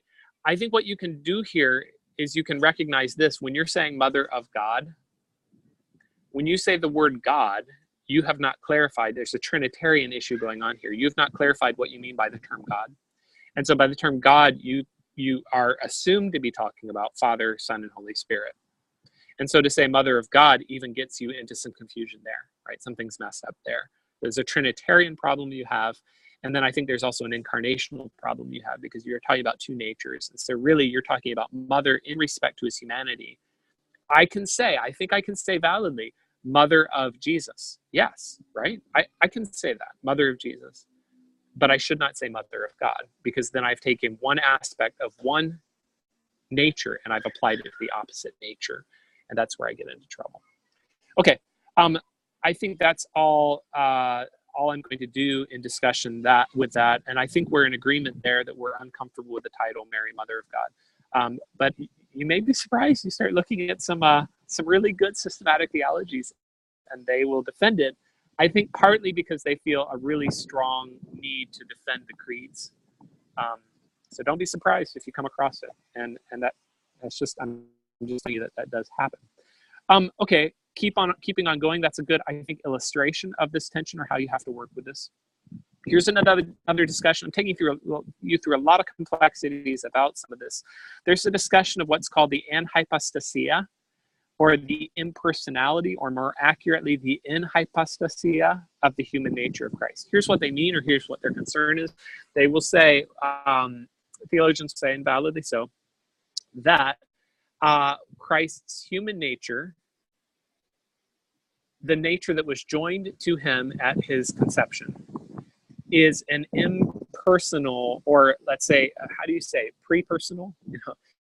Anyway, an impersonal nature, which is getting you in this direction, this idea, because if Christ has one person, but if his human nature has personality and his divine nature has personality, and you put those together, then the assumption or the problem that you're getting into logically is you essentially have brought in two persons in order to create one person. Okay, I told you this is really complex. So you're bringing in two persons, a person from the human nature and a person from the divine nature, in order to create one person. So I'm quoting here from Schaff, Creeds of Christendom. Anhypostasia is a purely negative term. It presupposes a fictitious abstraction, which makes sense, since the human nature of Christ did not exist at all before the moment of the incarnation, and therefore could be neither personal nor impersonal. The meaning of this doctrine, here's the phrase you'd want to think about, is that Christ's human nature had no independent personality of its own besides the divine, that the divine nature is the root and basis of his personality. Okay. My intuition is that this is getting so detailed and so specific, I'm not sure that it's helping me understand the biblical information anymore. And I think it's getting so in the philosophical direction that I can't think of a text that this actually would help me understand, right? And there's a valid argument to make. If there's not a text that this would help you understand, I don't know that it's really a discussion worth having. Maybe it does help us on this level to say there is some kind of deeper ultimacy in the in the divine nature of Christ than in the human nature of Christ. At least we could say validly, we know that the divine nature of Christ existed before the human nature. And we know that Christ, or the Son of God, already was a person long before BC, right? Long before he was conceived. So somehow the divine person, Jesus Christ, took on a human nature. Or to say it, there is let's say, an asymmetry here. The human nature did not take on a divine nature, right? The divine nature took on a human nature, or the divine person, better to say, took on a human nature and became the theanthropic person. So there is some kind of asymmetry in the natures. They're not, when I draw this diagram is just a little bit problematic in whatever extent it puts the two natures parallel side by side, human nature, divine nature, as though both share equal ultimacy, right? They don't share equal ultimacy, because clearly the divine nature pre-existed the human nature. Good, excellent comment and question here, and good.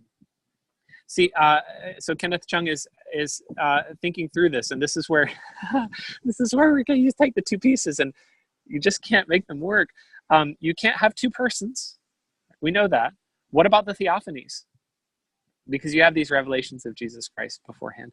The theologians, as they're discussing this, where am I getting this from? I don't remember. I think this is Scott Oliphant, who has, it's called The Majesty of Mystery. It's a good book. It's a little bit more lay level-ish, but he's talking you through the different mysteries, area of mystery. There's a good chapter on this. I think it's his. And he comments there that when you're talking about the theophanies, you're talking about Christ revealing himself temporarily. And then when you come to the incarnation, he's becoming human permanently. And so something about those theophanies, we wouldn't say Christ took flesh in those theophanies. We wouldn't took flesh in the sense of the incarnation. There's something different going on. It's not that he took on a human nature in 4 BC. He never took on a human nature before that.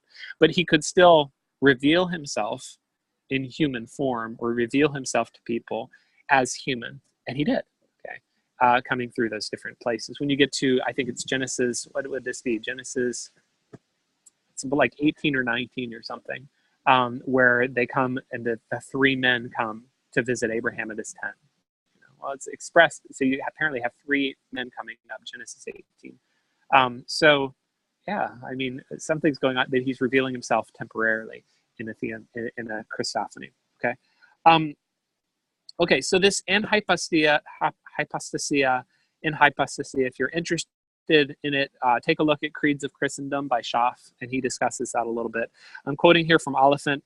We are not to think of the natures as equal partners that come together to compose the person. Instead, we have to make an important distinction. We are to see the nature of deity as intrinsic and essential to the person. But his human nature, unlike his divine nature, is freely taken by him. Okay, in other words, he chooses to take the human nature, but he is the divine nature already, if you can put it in those terms. There are significant and important differences then between the two natures in Christ. What is central in the incarnation is not the natures, but the person. It is the person of the Son, even while he remained fully and completely the Son of God, who took to himself a human nature in order to accomplish the salvation that we could not accomplish. And the divine nature of the Son of God, therefore, is essential to who he is. The nature of man is who he is only because he freely decided that he would take it. Okay. If you have comments or input that you want to give there, I'll take a look here. Yeah, I would say, as far as the Christophanies, these extraordinary passages where Christ is revealing himself, I would say the more you get into this, the more you realize it is everywhere, okay? Everywhere. So I wish I could share with you. I'll see if I can maybe. A friend of mine, Pastor Joel Hofstadler, I really wanted him to deliver a part of this lecture to talk to you about the angel of the Lord. It's fascinating. He did his dissertation on it. He walks through all of the angel of the Lord passages. Well, what he points out or observes as you're going through the Old Testament is that you have this figure that keeps on kind of almost shadowy is maybe overstating it, but this figure that you don't have all of the details expressed about that keeps on appearing at different points through the storyline. And it's all over the place. I mean, read through and watch for it. It is everywhere. I just came across one the other day that blew me away. And I wish I could remember the details of it, but it's something to the effect of, there's an appearance of a man, and then the person comes away and says, "The Lord." Certainly, that happens with Samson's parents. That's a good example. When we have seen the Lord, well, you've got the angel of the Lord that they just saw. Okay, so it's everywhere once you pay attention to it, and tons and tons of Christophanies, not just occasional. Very much at the core of the Old Testament all the way through. Okay. In answer to your other question, I also will plan to try to give you a copy of the notes that we have here. It's more of just an outline, but you can look through. What exactly, here's the last question that I'm doing, and I'm trying to highlight the complexity of all of this. What exactly is person and nature anyway? I just discovered this morning before class, there's another form I had never heard of, miaphysitism, okay?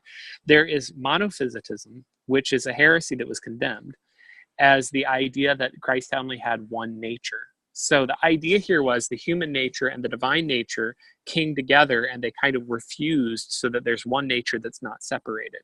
Right? That was a heresy that was condemned. Miaphysitism, I'd never heard of, is in the Oriental Orthodox churches. They reject Chalcedon, but they have generally been viewed as Orthodox. And it's because the way that they're drawing up, they will call themselves monophysites, but they're not quite, because they will say something like there's one nature, and yet they still, in effect, maintain the distinction between the human and the divine. Okay, and I think what this highlights, the reason I'm telling you about this, or okay, let me give you one more. Have you ever heard of the position monothelitism? And monothelitism was also condemned as a heresy. And it's the idea that Christ had one nature, not one will, not two, thelos, will. So Christ had one will, not two, was condemned as a heresy. I don't think it probably should have been. It's probably getting a little too specific, okay? And then you get into the question of Christ's consciousness and his mind. So when we're talking about Jesus knew all things, but he didn't know all things, one of the positions that's probably developed as the primary view is that Christ had kind of two levels of consciousness, two centers of consciousness, okay? So you can do this once you go down this track and you say Christ had two wills, Christ had two centers of consciousness. Grudem points this out in his discussion. Part of the problem you have now is that it's not even clear anymore what is a person. Because if a person is constituted by emotions, will, consciousness. I mean, that's kind of the center of personality, right? The center of personality is these kinds of ideas. But if Christ has two of these, two wills, two streams of consciousness, then it's hard now to say that he's only one person, because you've given all the components of personhood.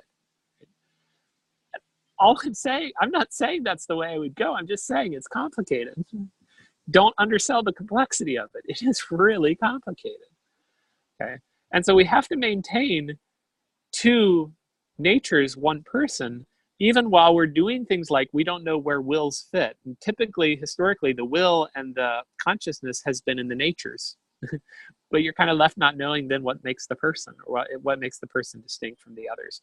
And I would say this is my last point here on talking about the complexity. I think when it comes right down to it, we're not sure exactly what we mean anymore by nature and persons. In other words, if you've had this thought, what is a nature? Give me a definition. What is a person? Give me a definition. I think the answer is we're not sure. I think that's really what's going on. Now, you'll see definitions here and there, but they all differ from one another, and they all run into problems. If you try to pin this one down with specific definitions, if you try to really make this really precise, this, and get your definitions all in order and really make this all work like an engineer would, okay, the more you try that, the more frustrated you'll be, I promise. Because at the end of the day, we're not sure exactly what these words mean. And these words have meant different things to different people across the history of the church. That actually, when you look at hypostasis in the early period, it's doing a little bit different things than it's doing later at Chalcedon, and it's doing different things than it's doing now. And I argue then, I think what we're talking about when we say these terms, basically what we mean, the natures are whatever are the things that are distinct, and the person is the thing that is the one. We're talking about that. If you want to call part A and part B, you could do that, just be fine. A being what is united, what is one, and B being what is distinct. And I could sign up for that. Because at the end of the day, I'm not sure that we really even know what we're talking entirely when we're talking about the persons and the natures. Okay, this is going to bring me to think about thinking a little bit about what we've already talked about with mystery, and to fill out those ideas as well. So here's part of the reason this matters. If you have a conversation with an Arian, you have a conversation with a Jehovah's Witness, inevitably it's going to hit a point where they're going to say something to you like, well, the Trinity can't work that way, or it can't be that way with the incarnation. Jesus Christ can't be both God and separate from God. That doesn't even make sense. Those words are going to come out of their mouths. It doesn't make sense. Right? Similar thing will happen with a Muslim if you're talking about the Trinity. Inevitably, it always will end up there. This doesn't make sense. And what they're doing is the same thing that's always been done with Arianism. And actually, it's Oliphant, again, who argues that these heresies are all an attempt to put the pieces together. And in the attempt to force the pieces together and to make it all work, the harder you push to try to make it fit, you end up breaking something to make them fit together. They don't fit completely together. So in the attempt to push them together, you break one piece or the other. And what the church is doing in these creeds, they're looking at the different aberrations as people were trying to force the pieces together. And they're saying, no. When you did that, you just broke that piece of data. You just denied the unity of the person, right? Or you push it together. No, you just downgraded the humanity or downgraded the deity. And what stands at the middle of all of this, I imagine, as two incredibly strong magnets, and you're trying to push the magnets together. Or you can think of it as two physical pieces that have, a specific shape, and the shape won't fit together. The harder you're pushing them together, the force that's pushing them outwards is basically, your brain's not going to get this one. And if you try to make it, domesticate it, and try to make it work, inevitably you break one piece or the other. Now, the answer then, at some point in these discussions, because each one of these heresies is derived from the attempt to try to do that. The heresies are derived specifically from the attempt to make it all work and make it all be domesticated and easy to understand. The answer to that, on some level in that discussion, has to be, if you think that you can fit this into your head, then you're completely starting on the wrong basis to begin with. And that's what we started talking about before, and I stopped. We talked about mysterion. I'll just give you a couple of pieces of data so that if you want to look at these, you can. Romans 11:33-34 is this passage that talks about the depth of God, which is something too remote to assess, is unsearchable. It's incapable of being thoroughly worked out or learned. It's unfathomable. No one has known the mind of the Lord. And what that means then is every attempt to know God exhaustively will be a failure. Okay, that leads us in one direction from Romans 11, Deuteronomy 29. 29 is a good passage with this. God has revealed certain things, but the secret things belong to God. Certain things that you're not going to be able to wrap your head around. Job is really interesting on this. Job 11, 7-9, Job 26, 14, Job 42, 3-4. And you have these statements that are things like, no one can find out God's depths or thoroughly found out the limits of the Almighty. They're as high as the heavens. What can you do? Deeper than Sheol. What can you know? Its measure is longer than the earth and broader than the sea. One of the most powerful of these is his comment after he talks about multiple things that we cannot understand. He comments in chapter 37, chapter 26. These are the outskirts of his ways, and what a whisper is the word we hear of him. But the thunderings of his power, who can understand? Okay.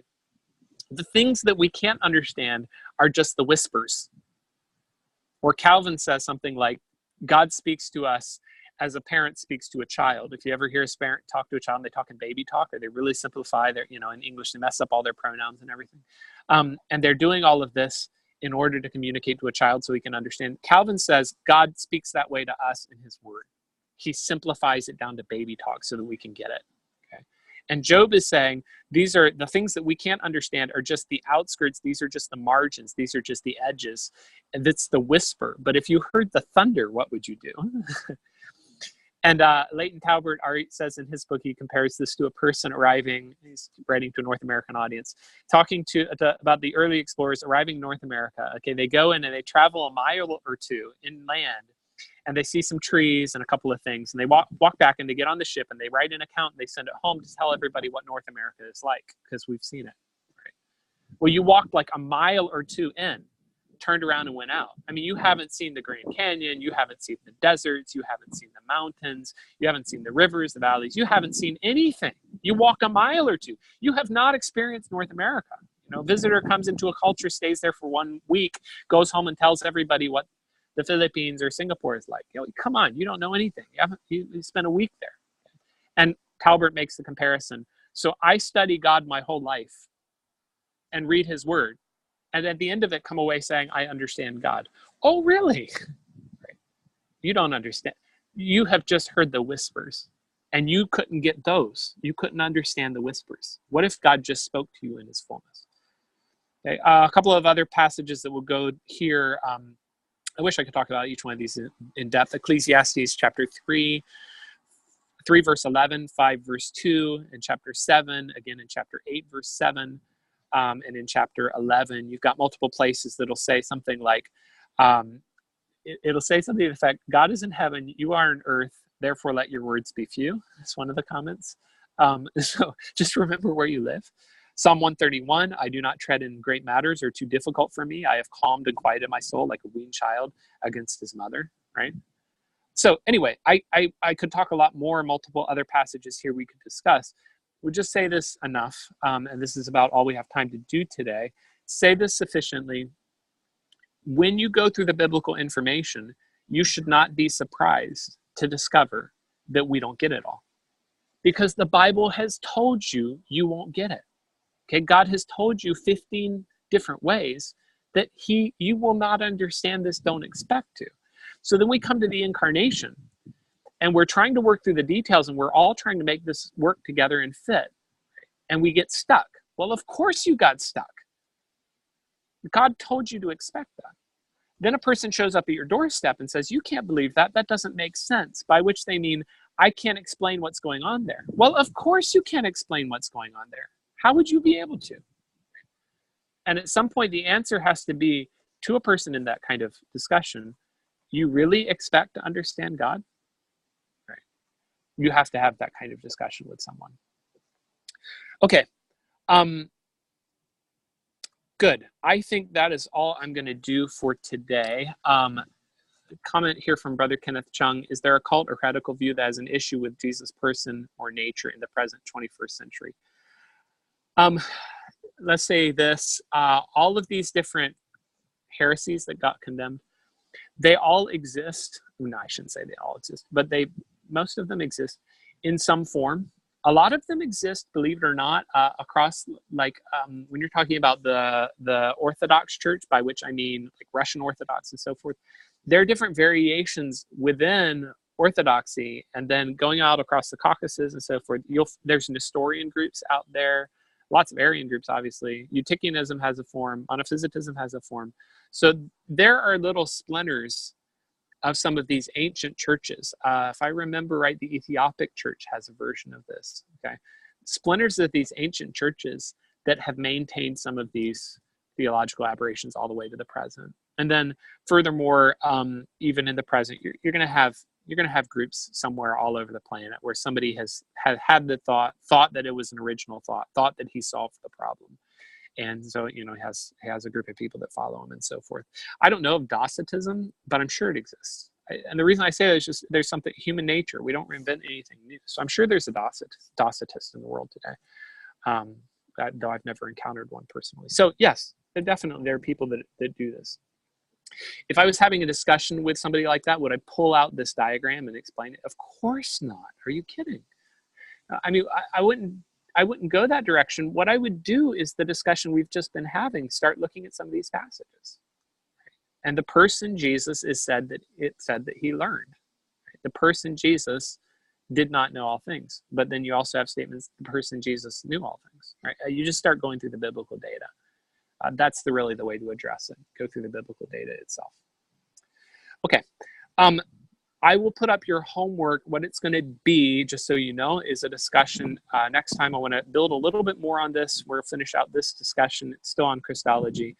And then I also invited in a friend of mine to talk specifically about this recent issue that has come up with subordination, eternal subordination of Jesus. It's this debate that happened. Carl Trueman, Wayne Grudem, Bruce Ware were kind of going back and forth. There's a little tiff that happened, I think, last year. Yeah, it was last year, I believe. So I have a friend that read a lot with that, worked through that, kept up with it, and we'll just have have conversation, discuss this some with you, in case you came across that idea. And we're doing that not necessarily because I think it's going to be a terribly relevant debate. I don't know that it will, become a classic. It'll probably be forgotten with time, but it is a good illustration of how you need to do systematic theology carefully. And so I think it'll give you a little window into how some of that works. We have something that has been a little bit more of a current event. And that is our goal for this class overall, is to try to illustrate for you good systematic theology well done. We want to show you how to process these things. That's all for today. I need to let you go. As you'll be seeing some of this put up, be sure to take a look at that. And then please remember to work on your upcoming requirements for topics, and really looking forward to seeing your suggested topics that you'll do your paper on. Okay, thank you to you all, and I will look forward to seeing you in our next class. Have a great day. Appreciate your time.